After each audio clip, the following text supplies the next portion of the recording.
Hey, welcome everyone.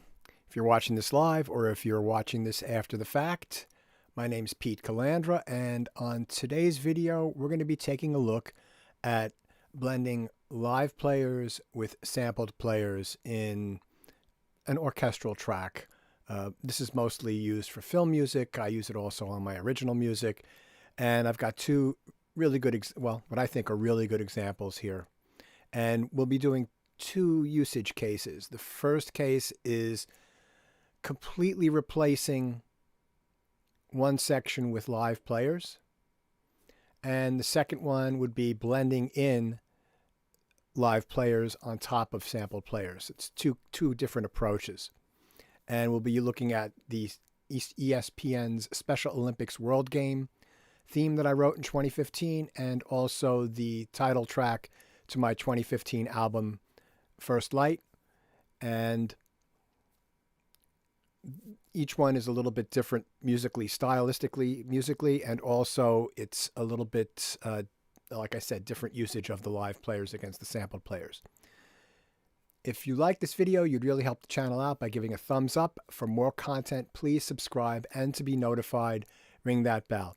And one other thing I'd like to mention, and this is the first time I've done this in over 450 videos I've made. This video is most likely going to get demonetized because ESPN is going to claim usage of the Special Olympics World Game. In the description box below, I've got links for the First Light song on iTunes and Amazon, and it would really help me out if you could maybe purchase the single or something like that. I don't do these videos to make money, but it does help for me to get, to at least break even with the monetization of this stuff, and this definitely will get demonetized. So without any more delay, let's get right into it. One last thing, leave any comments or questions in the live chat. I'll look up occasionally and answer them. I'm on a little bit of a latency, so if it takes me a minute to get to your question, hang in there. And if this is after the fact, leave any comments or questions down below, and I will certainly answer them. All right, let's get into it. Okay, so this is my Pro Tools session for this track, and as you could see, it's kind of big. They wanted something that was really big, Olympian sounding, fanfare-ish, Copeland-esque, and we recorded the live players at Avatar, or what's now known as what was originally the Power Station in New York City, then became Avatar, and then is now the Power Station again since Berkeley bought the facility. And I had 19 live players to go along with the rest of my orchestra. I had 6 trumpets, 4 horns, 4 trombones, 4 bass trombones, I believe, or 2 bass trombones, and a tuba. So it was quite a large group of players, and we did multiple miking techniques, and I'll go through all of that. But let me just play you the first maybe minute of this song, and then we'll talk about it. Here we go. Whoops. No. Hit the space bar.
All right, so that's the first minute or so, minute and 10 seconds of this. Let's see, it's about a minute and 20. The song's about 2 minutes long. Most of these things are. I will do, one day I'll do a stream on writing sports themes because I've written about somewhere between 40 and 50 for network here in America. I currently have several running, including this and the Special Olympics World Games theme and Comcast Sports Night, NBC Sports, just a bunch of stuff still running. At one point, I had like 25 theme songs running at the same time on air. But let's take a look at the session. So from here, I'll just outline these. And if I hold this down to here, right, these are all my sampled tracks all the way down to here. Well, actually, there's some live guitar playing in here that I did. And then down here, these are my brass tracks. Yeah, so there's a lot of them, live brass. So I think what I want to do before I start talking about the differences between the live and the sampled stuff, let's talk about one of the things that we made use of at Avatar was having a lot of different mic positions. And the reason we did that was we felt that it would give us the best opportunity to blend in with the ambience that's built into the sample libraries. So right here, you could see, right, this is an ORTF. And that's a stereo mic pair that sort of looks like this. And that's the whole orchestra.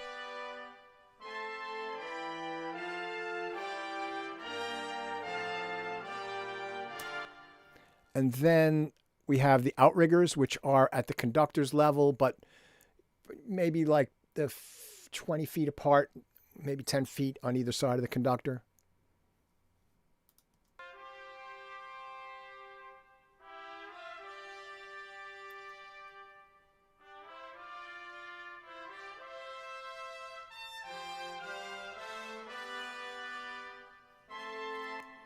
And then we had XY, which is above the conductor, and XY, which is coincident. That gives you a narrower stereo field. Right, so I'll take it from a different section. And if you're listening with headphones,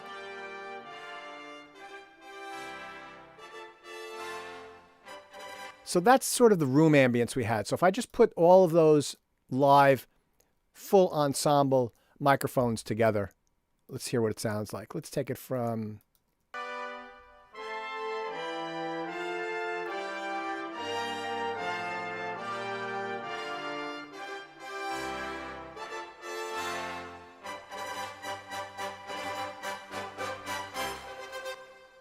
And we still have that going through a plate and a hall, right? So that's complemented by, we had 3 mics on the trumpets, two players to a mic, and these were Beyer dynamic mics, Beyer ribbon mics, I believe. And you could hear that there's a lot more detail, right? So that's the lead trumpet, second trumpet, third trumpet. So you could hear that there's a lot more detail in that. And then we've also got this close, I believe there were 2 microphones in back of the French horns. Whoops, excuse me.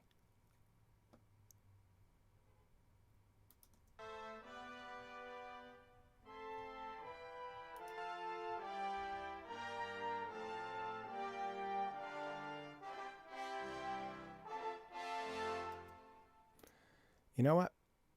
That's not correct. Let me go back up. Here we go. Here's our French horns. It's a little soft, right? And then we've got bones and bass bones and tuba.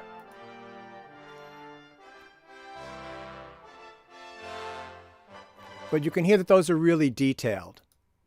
And all that together sounds like this.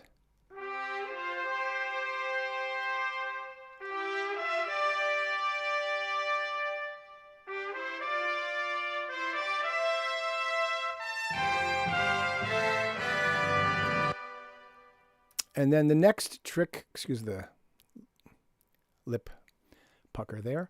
The next trick we did was, if you look here, there's green, all this brass is green, and then all this brass over here is a reddish color. We did 3 passes of the brass so that you can hear that right here at the open part where it's just a couple of, a couple of sections playing.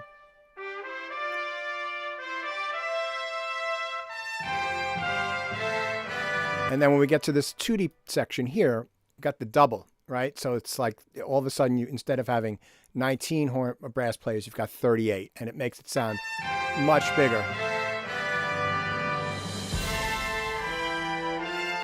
Yeah, so Harry, the sample libraries that I used all had multiple mic positions.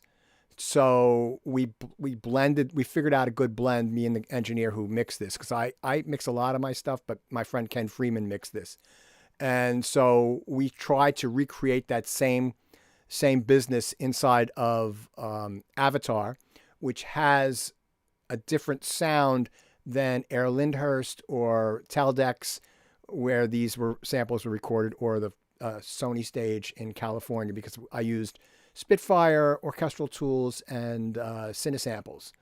So we had all these different micings to sort of give a similar, put it in the ballpark, even though the room sounded different. And then we sort of blended everything together with a plate and hall reverb, and altoverb, I think.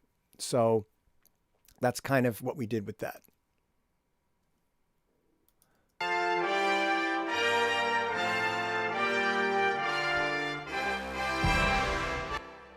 All right, so at this point, the only other instruments besides the brass that are playing are the percussion, and I can solo those.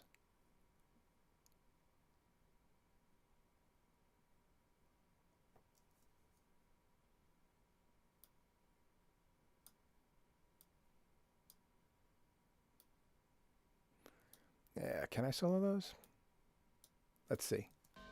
Yeah, here we go. So in this fanfare, there's just some tubular bells, some cymbals, a couple of timpanis. There's a gran casa there. And these are all sampled. Now, there's brass there that's sampled, and that's this monster low brass from Cinesamples. I kept that in, and I thought it was really good to keep that in because the sound was perfect, and I didn't have to waste players who I had doing other stuff to try to get that particular timbre. And it blends in really nicely with, it gives a real nice edge at that point to the live brass.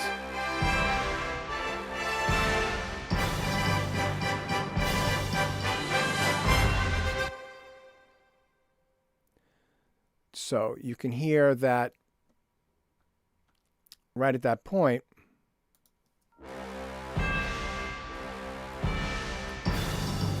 More percussion. And then there's some winds. Come in here. These are sampled winds.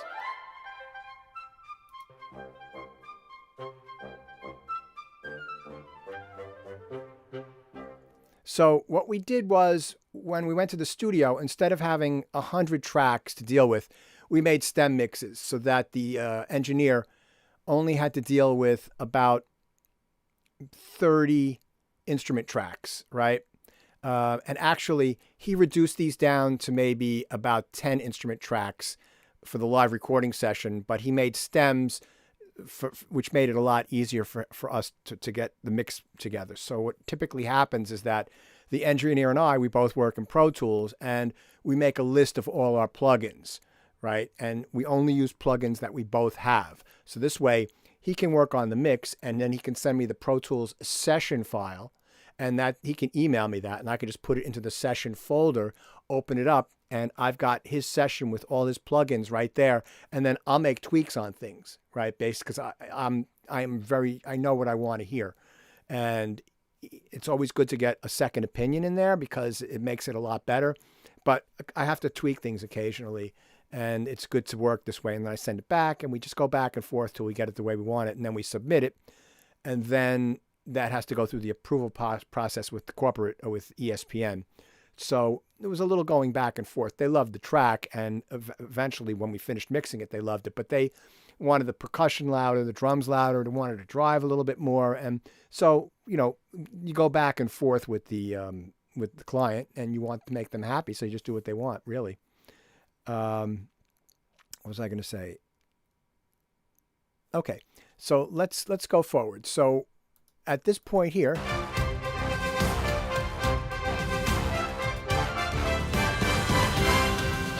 so right now, at this point, there's live guitars that I'm playing, and then there's everything else is samples that I also played.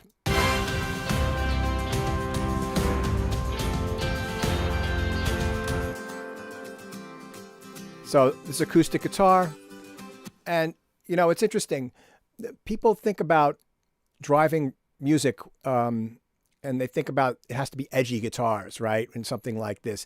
But if you listen back to a lot of Led Zeppelin, let's say, there's a lot of acoustic guitar that's really driving those tunes, right? And then when the electric guitars come in, it really adds just an emphasis. But I find that I really like this thing where I double track the acoustic guitars and spread them out really far left and right.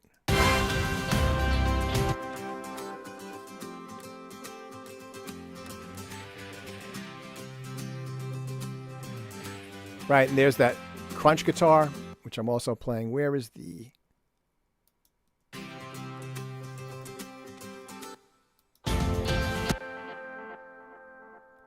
Where is my edge guitar?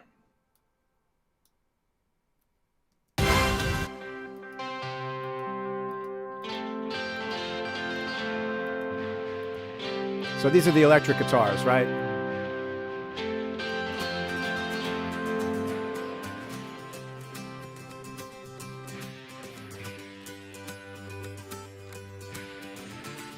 Now, if you listen to what I'm playing on the electric guitars there, they're just adding like a texture, right? I'm not really playing chugging rhythms. I'm doing that with the acoustic guitars. And if you listen to the acoustic guitars, these blend in really well with the brass and the sampled instruments because I've got them EQ'd in a way where... See that? I've got a high-pass filter. And I'm boosting around 10K. Well, Ken is doing that. And then we go in some compression. And then this is what I like to do is I put it through something that will do some widening. And I turn down the center and really spread it out really far left and right. And that really helps to give it a space that it can be heard.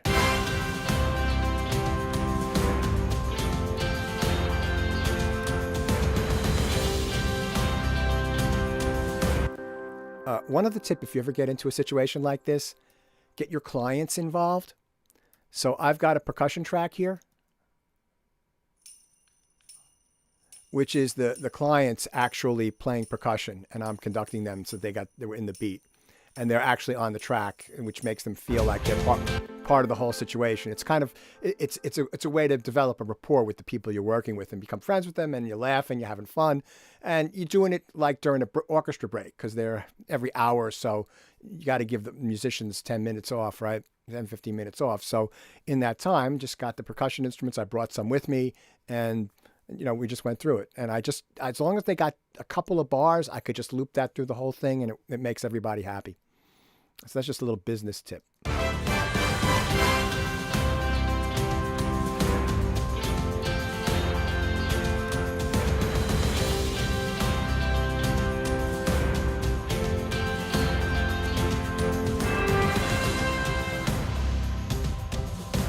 So you can hear right here the drum programming.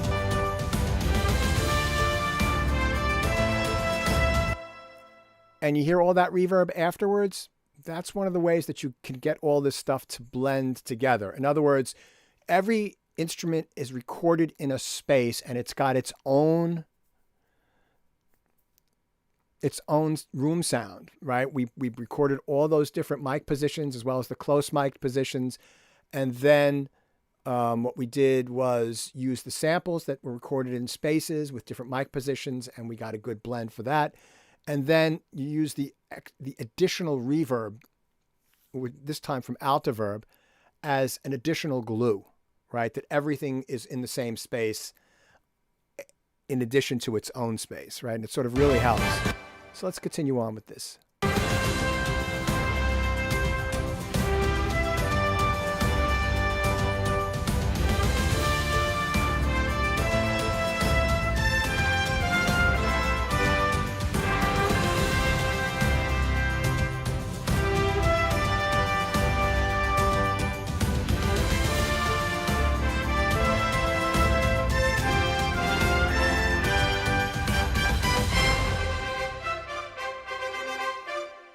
So right here, we've got that mnemonic, right? And that mnemonic has high strings. Oh, there's winds. Let's see, strings master. So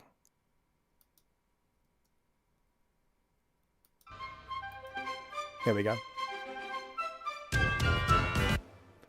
So that blends in with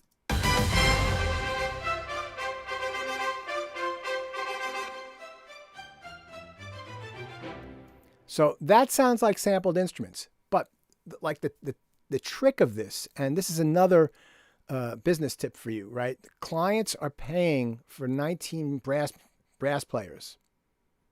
When you're mixing, you let them hear what they want, what they're paying for, right? And so the brass is pretty prominent there. And if you listen, you can hear that there's strings and there's woodwinds, but they're not out in front of the mix. They're blended back in with the samples, with the live players. So if I do that and let's see, live brass.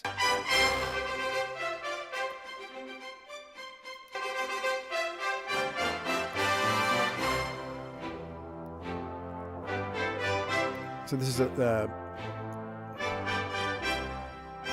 so this is live brass and sampled orchestra.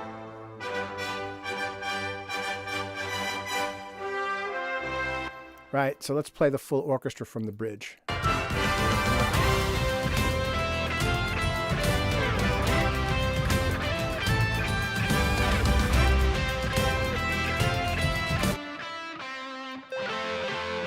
That's me playing the lead guitar on, actually I have the guitar here.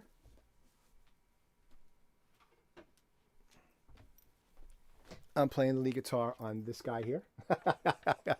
It's funny because, you know, you just remember what instruments are playing on what things. And that's my Martin 0001, which I don't have in this room. It's in the other room. I was using it this morning playing the rhythm guitars.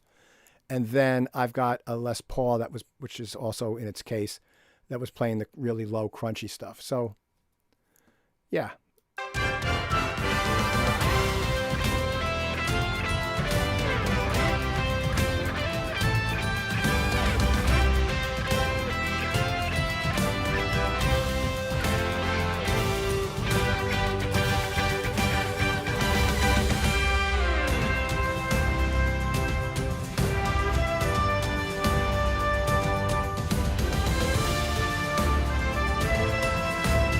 Now, one thing I want to talk about in general is that whatever section you're playing, it should sound good on its own, and it should sound good in combination with other instruments. So, for example, if I were to take my acoustic guitars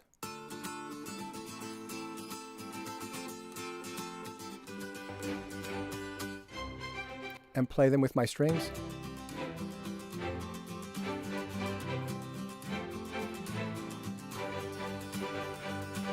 right? And if I were to take my rhythm guitars with the strings, they sound good. Or my choir.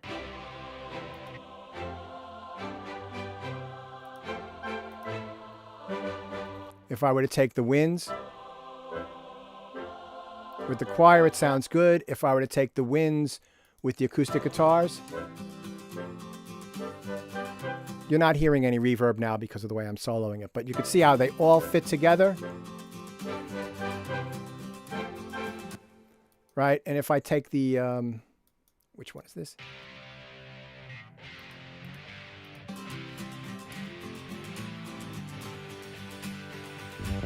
And if I take the bass and play it with the guitars,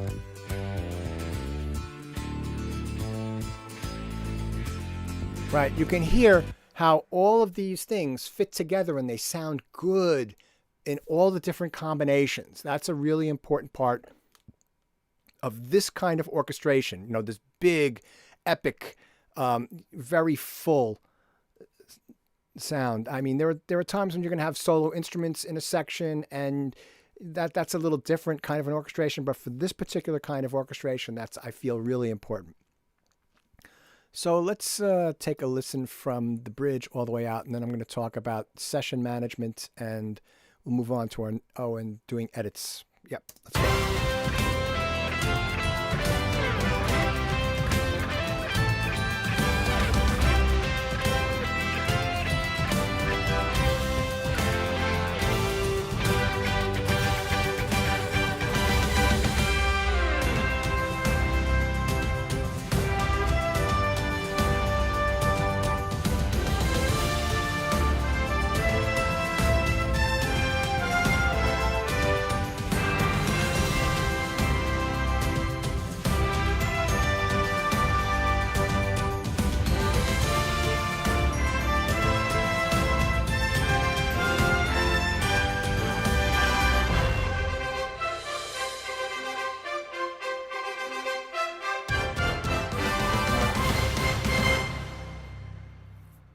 Yep, always the big sports ending there.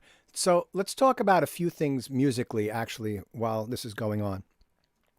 Now, if you listen to the opening fanfare,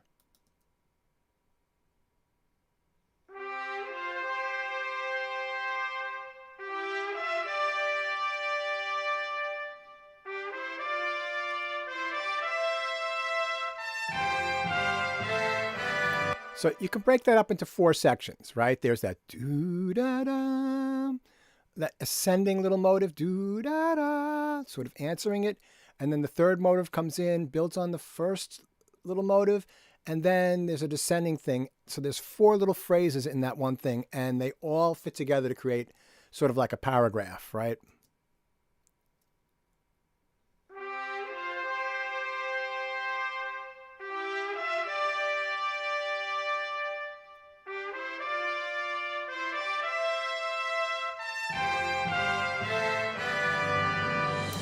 Now,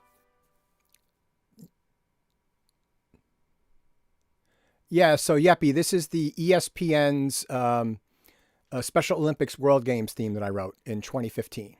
So this is on ESPN whenever they've broadcast the Special Olympics, which is, I believe, every couple of years the World Games are. And it's been on air quite a bit since then. All right, so you look at your target audience, right? Now I'm going to get into this when I do a tutorial on sports music, sports themes. But you got kids that are using sports to get over physical, emotional, and mental disabilities.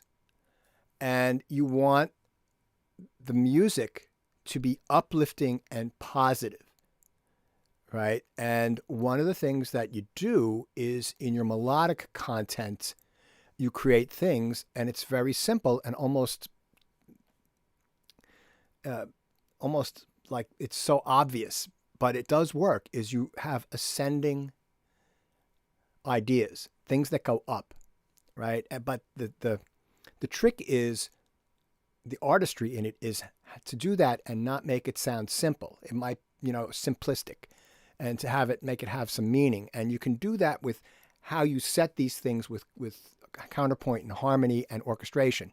So, for example, start off with the single notes in the trumpet, or just two notes, right? A dyad.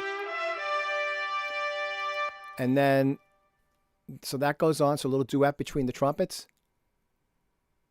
but they're both ascending, up and then down a little bit, and then up again, up. And even though at this point here, the melody is going down, right? So I'm trying to avoid that, but I don't want there to be everything always going up. There has to be some contrast. So what do I do to keep the uplifting feeling going? In the harmony, the notes underneath, there's an ascending line going in contrary motion to the top part.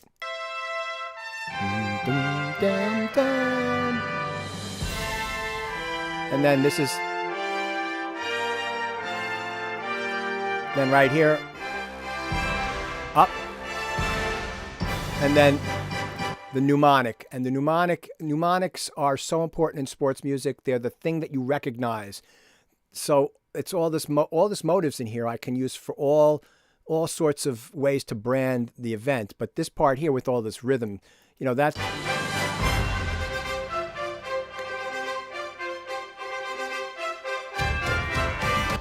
that little bit there, right into a commercial, you know, or out of the commercial into a vamp, and then they're talking. So things like that can be really useful.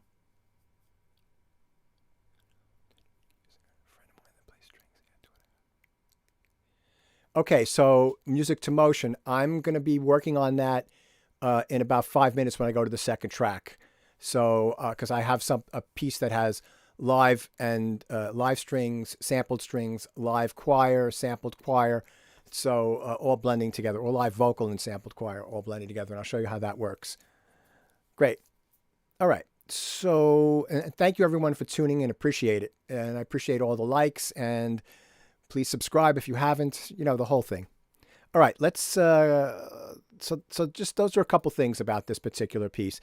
Now, I've gone over track organization in so many of my other videos, but one thing that's a little bit different about this is that we've got this sort of organized a little bit differently. So in the top, we've got up in the orange area here. So let's see if I make that bigger. You know, I've got all my sampled percussion at the top, and then I've got the producer percussion, I call it, this here, and timpanis and drums and everything. And then I've got bass and guitars, and this is not usually the way that I order things. I order things more like a score. And then this is rhythm guitars over here on the purple one, right, electric guitars, and then acoustic guitars. And then here's my choir, high winds, low winds, and then this is sampled brass. And this is my strings.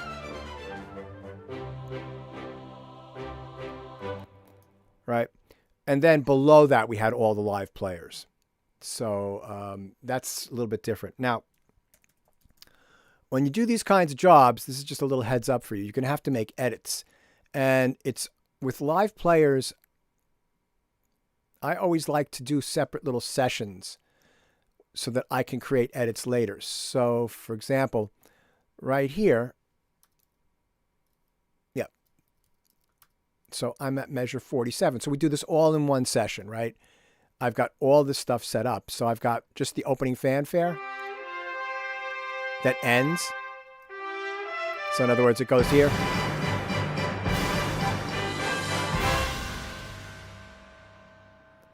So we did that as part of the live session, and then just the mnemonic.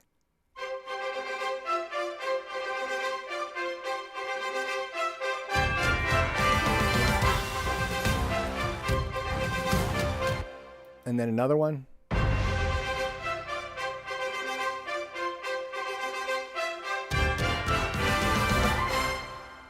That's a kind of an ending. Oh, there's a little bell thing there that needs to be done. So this would be like the end tag. Vignette 1 tag. A little shorter. Just a hit. Right. So all these things we did live, and I made I made this one session like this with all the stuff there, and I had sheet music printed out, and everything was ready. You know, and it just worked out really well. And then, so I had all these different endings that I could post onto edits. And then let's see, what's this? A different kind of ending. And then right here, they wanted a 90-second close, which is basically a vamp, I believe. Right, so there's a different arrangement. Oh, thank you so much for tuning in to ESPN's coverage of the Special Olympics World Games. I'm so-and-so and so-and-so, and we're going to go right. It was a great day today, and we'll, you know, so they can talk over this, right? So that's what this is for. So that's all in one session, all ready to go. And then I had to they give you a list of deliverables of what they want. They want a 60-second version, a 30-second version. They want a 15-second version, a 5-second version, a 3-second version. And I can create all that from what I've got here very easily. So it's nice to separate out little things. It's much easier to have them as individual entities that you can eventually string together rather than trying to edit things out. That's a little more difficult. All right, so that's replacing a section with live players and making it all blend in with a sampled orchestra. And I'm going to close this session now. I don't want to save that. And let's go to my next example. And this is a track from my 2015 album titled First Light, the title track. I don't need those. I can skip those. And this song's in steady rotation on the Sirius XM Spa channel. It gets played multiple times a week for the past 5 years. So this is a completely different kind of music. It's still orchestral. It's more chamber music.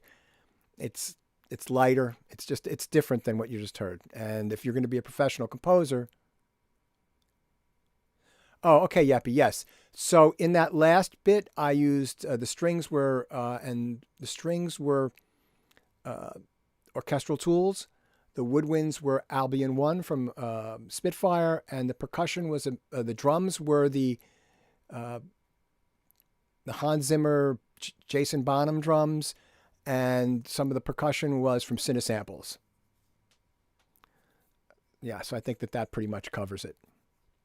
Now, in this one, all the strings are Cinesamples chamber strings, I believe, and the choir is from Omnisphere. So let's take a listen to this. This is much different kind of music, and if you want to be a composer, you should be able to write lots of different kinds of music.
All right, so that's the first bit of that. I think that's quite a bit. We can study that.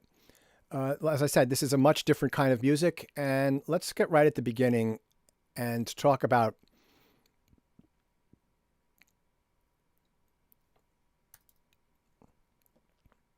this opening bit here. Let's see. Let me open these up, and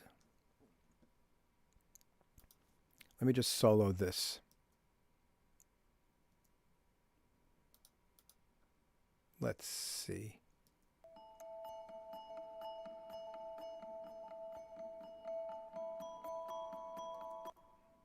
Okay.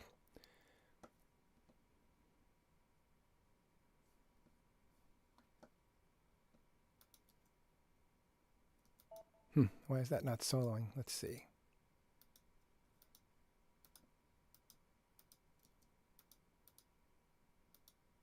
Whoops. All right, so let's just play this. So this is basically the celeste, and it's going through some delay, but I recorded it with a bunch of delay already on it. And the part is very simple, but the delay adds all that rhythmic complexity. Thank you, Yeppy. Appreciate that.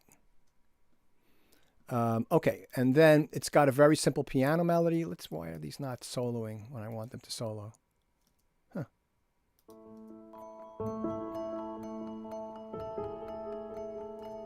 I see. I think this is the reason why. Okay. Great. So now we can solo everything. Sorry. My fault. I thought I had set this up, but you can't get everything perfect. So I have 3 tracks of these lime green tracks here, or pea soup green, right? And if I just take the first one,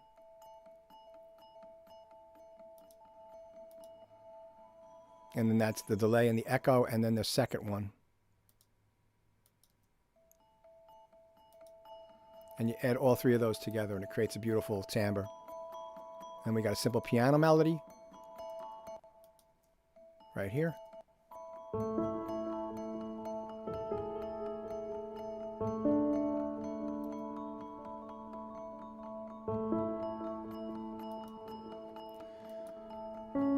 And then right here,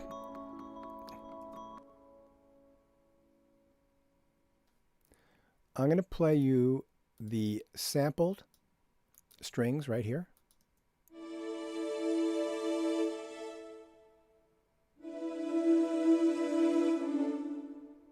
Okay, so those are the Spitfire chamber samples, chamber strings. And then if I add the live players in on top of that.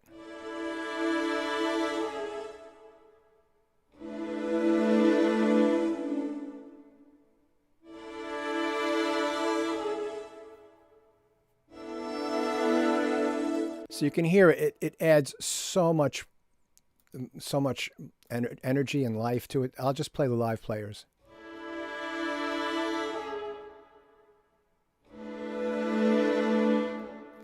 And these were recorded in my New York City apartment on the Upper West Side of Manhattan in the bedroom. I had soundproof windows put into the bedrooms because it was noisy and couldn't sleep. And I had all sorts of stuff in there to deaden the sound up. And I used 2 KM184s, Neumann, above the players. And the way that we did this was I had three of my friends came in and they played, let's see. They came in and they played, 3 of them had violin and viola doublers. So they did a pass on, they started from the bottom and they played the low viola track first. And then they overdubbed the second viola. And so here's, and then that blends in with the viola samples. And this is the sampled. So what's kind of cool about this is that the violas have, sampled violas are muted, right? So they've got sort of a very dark tone to them. And then you blend, they were just playing gently. I don't believe they were muted.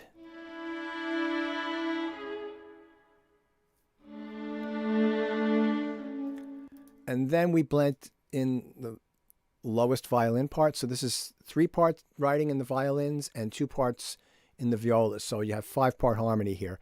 And so if you've got 3 players on each part, that's 15.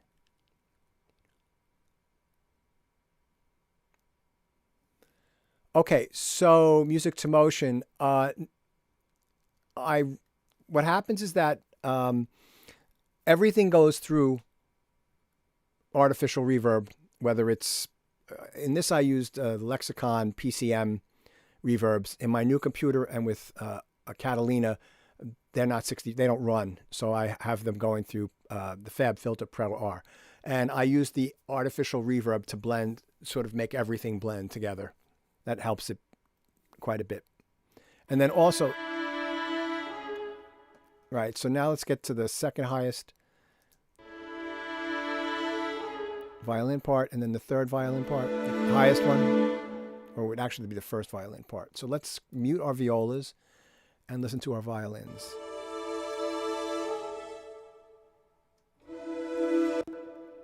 So you hear, when I stop it, you can still hear the tail of the reverb, and all the strings are going through that.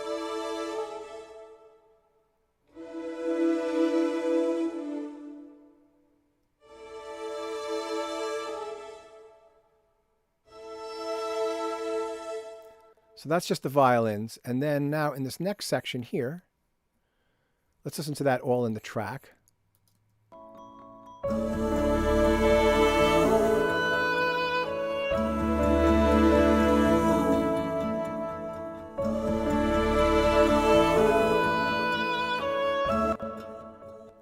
So let's move up to the next part of this. And there is a solo, an oboist. Her name is Julia. She's very good.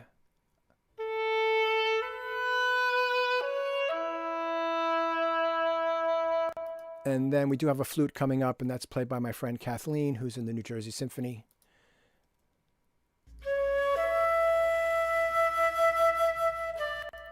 And then I've got sampled choir here from Omnisphere. So the deal is that there's more realistic choir out there now. You know, the stuff that's the Tropar and what is that company that does that? I can't think of them off the top of my head, but they're Bulgarian, I believe. They put out the Bulgarian women. They make really great choirs. But there's something about the timbre of this one in Omnisphere, which was Symphony of Voices. I think that might have come out in the late 90s or early 2000s, but I just like that sound, right? So that's the sampled one. But then if I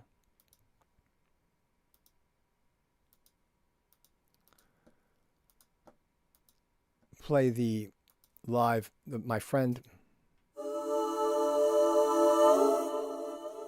So that's one person. She did 3, 2, 4, 6, 8 tracks. So there's 4-part harmonies she's singing, and she doubled herself. So she's got two of her on each voice. And her name is Joy Askew. She's an incredible singer-songwriter. She puts out on her own music, and she also toured with Peter Gabriel in the 90s and with Joe Jackson for a long time.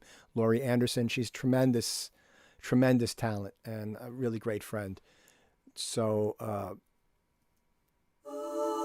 and you can hear all the effects we've got on there to really make it ambient. And when that blends in with the choir.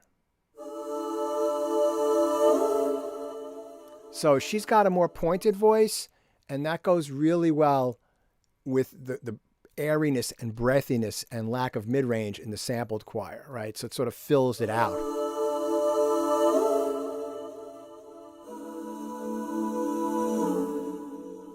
And then that blends in really well with our strings. So if we just put in our live violins and live violas. Thank you, Music to Motion. Appreciate that. So I did a lot of work on the mix with this, but my friend Ken Freeman, who's an incredible engineer, he's the one who does all the final mixing and mastering for these things, and he worked with Bob James for ages and Foreplay, and for the past, I don't know, maybe 10 years, he's been doing front of house for the rock band Toto. He's a great engineer. I've known him since the late 1980s. He's just tremendous.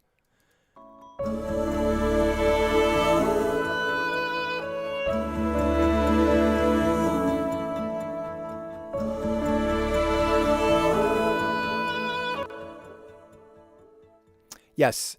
So, so Music to Motion. Let's take a look at that. Automation. So the way that this worked is that I sent Joy a rough mix of the song and sheet music, and she recorded it in her apartment in Brooklyn. And she did a great job, but I wanted to enhance the dynamics so that it blended in with the strings a little bit more. So that's what this is. It's just volume automation to just do a little help with the swells.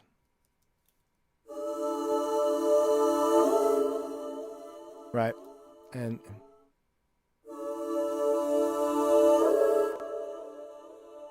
you can see there's a lot of volume automation here just to get everything to blend in really well with the dynamics of the piece. So what this is routed, all these choir tracks are routed through this aux track here. And then it's got all the EQ. So we're cutting at 30. We're compressing with this LA2A. And then I'm adding a little bit of this chorus. This is an old one. I use this occasionally because it's got a really nice...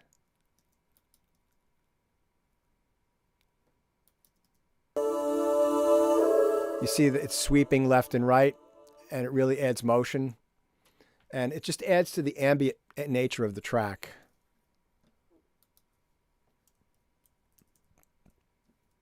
Let's go to the second verse. Or this is the bridge.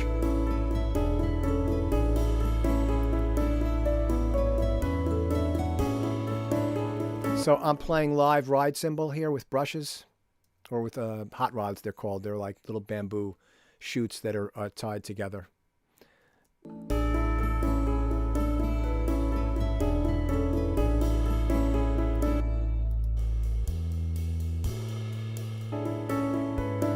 So I've got this hypnotic passage here on the piano. This is sort of like a little transitional section.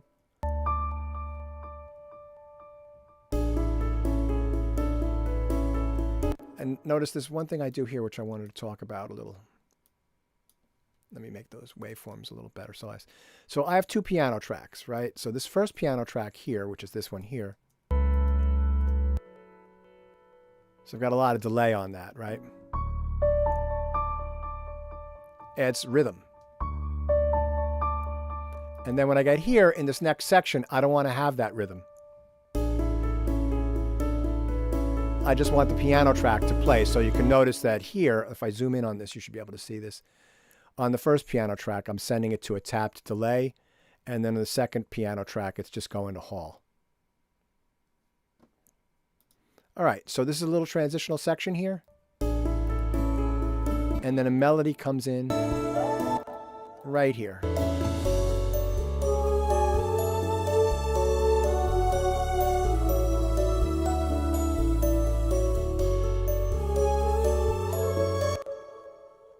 So again, that's all these choirs and voices.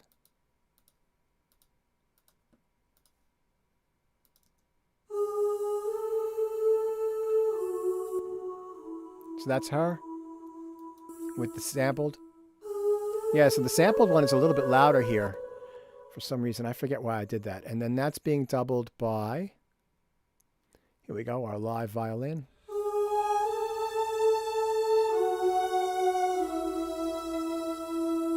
And sampled violins.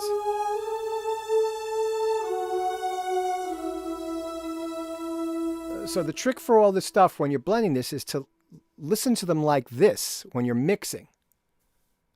Thank you, Andrew. Appreciate that. Right, so the trick to getting all the stuff to blend when you're mixing and writing is to solo the sections, right, and get the volumes correct. A lot of mixing and blending is volume. Even in terms of like reverb, what's the volume of the reverb send, right? So a lot of mixing is volume. You know, panning is it more volume in the left speaker or the right speaker? Is it something in your face with less volume of reverb, or does it sound like it's further away with the volume on the reverb higher? So a lot of mixing is about volume. Even EQ is volume based, right? It's frequency based volume control.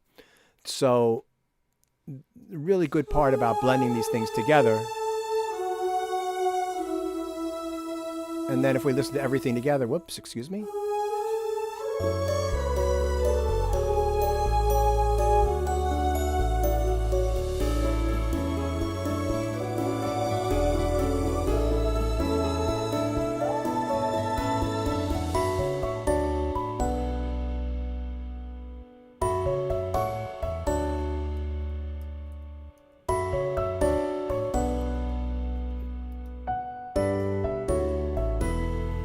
got a little round here. So this is kind of cool. I like this here. If we listen to the guitars and the harmonics here, this is kind of cool.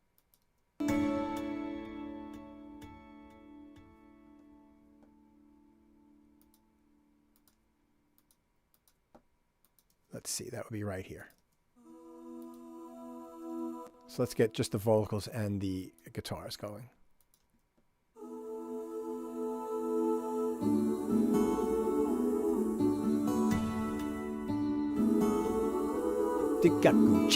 Right, so the guitar's doing boom to bam, ching, and a lot of that has helped adding other additional rhythms and parts that I'm not playing, and those are sampled guitars on this particular track. On the Special Olympics, I was playing those guitars. Oh, sorry about that, Music to Motion. I'll have to fix that. Thank you, Opus. Let's so you got that nice rhythm happening here with the guitar.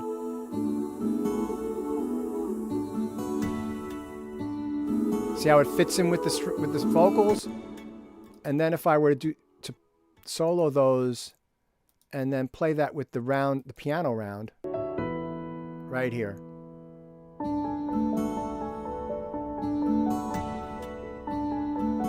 You had the bass.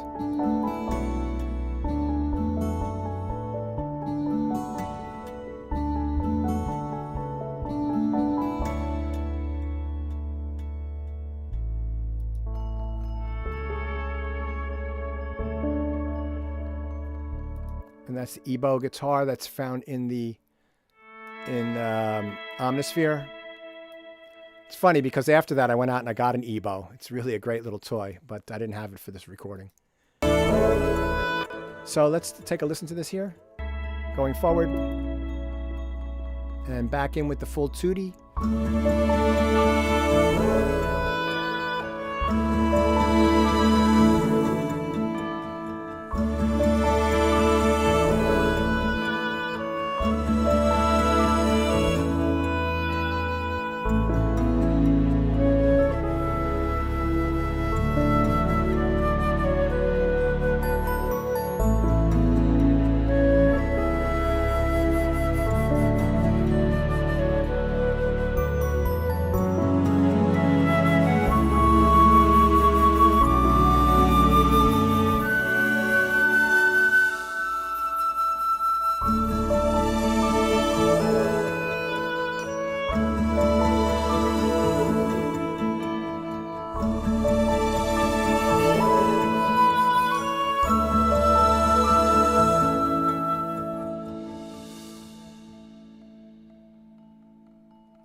Yeah, echo delay is really a great compositional tool. You know, if you listen to the music of Harold Budd being produced by Brian Eno, you can really hear on some of those solo piano pieces they did in the 70s, late 70s, some really amazing usage of effects to add music to very simple piano parts to make them incredibly complex. And what was really cool about those recording sessions with Harold Budd was that he was in the studio with headphones on. Eno was in the room making these incredible spaces, and Harold was playing the piano and reacting to the sounds that he was hearing back from the processed piano in his headphones. And the other great person who does amazing work with echo to add parts to what they're playing, obviously, is the Edge from U2. So you can sort of see how that has worked in many, many different genres. And adding rhythm with echo is definitely a big part of my compositional technique. And it's just playing around with stuff, you know, experimenting.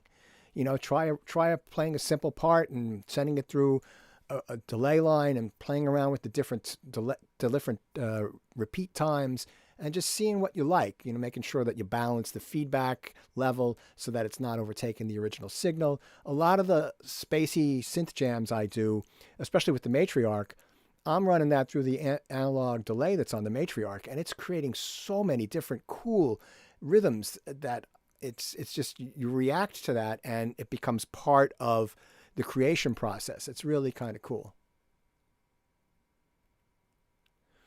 Yeah, so I wrote this before I purchased my Yamaha C7.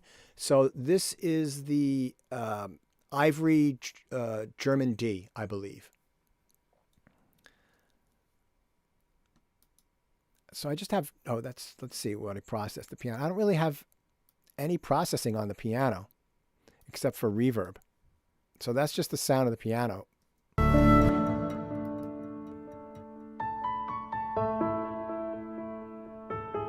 Going through the reverb and the delay. But there's no EQ or compression on that. There is compression on the master bus. So, all right. So it's about 5 o'clock. We've been doing this for about an hour. If you're watching this in the future and you've made it this far, please like, subscribe, and ring that bell. Everybody, thank you so much for watching. I hope that this has been interesting for you and hope that you'll get something out of this. Again, this is going to be demonetized, so there's a couple of links in the description box. Maybe you can go to iTunes and help me out by buying a tune. I've got quite a bit of music up there. But if not, that's okay too. I'm just thankful that you watched. And again, leave any comments or questions down below. I will certainly answer them. And I appreciate all of you that are watching this live. Thank you so much. And I'll be back next Friday at the same time for episode 6 of Inside Track. Thank you again. I've been Pete Calandra. You guys have a great weekend, and I'll catch you on the next one. Bye-bye.